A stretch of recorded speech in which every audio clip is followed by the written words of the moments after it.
महाराष्ट्रात सध्या कायदा सुव्यवस्था नेमकी आहे का नाही हा आता खऱ्या अर्थानं प्रश्न निर्माण झाल्याशिवाय राहत नाही। मला आश्चर्य वाटतं राज्याच्या गृहमंत्र्यांच्या राज्यामध्ये स्वतःला संवेदनशील म्हणून ऊर बडवून घेतात, सोशल मीडियामधले 40 पैसे देऊन आपल्या लोकांकडून आपलीच लाल करून घेतात आणि अशा गृहमंत्र्यांच्या कार्यकाळामध्ये दिवसा ढवळ्या सध्या गोळीबार होतोय, कुठे खून पडले जात आहेत, कुठे मुर्दे पाडले जात आहेत आणि हेच गृहमंत्री स्वतःचा पेट झाकण्यासाठी कुत्रे आणि मांजर यांचा संबंध राज्याच्या राजकारणामध्ये आणतात। अहो खरं तर तुम्ही थोडेफार सुबुद्धीने वागला तर बरं होईल।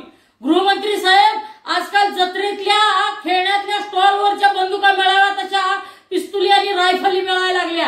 हेच तुमच्या गृह विभागाचं कौतुक आणि यश म्हणावं लागेल का? राज्यात गृह विभागाचा काही धाक वगैरे तुम्ही शिल्लक ठेवलाय का?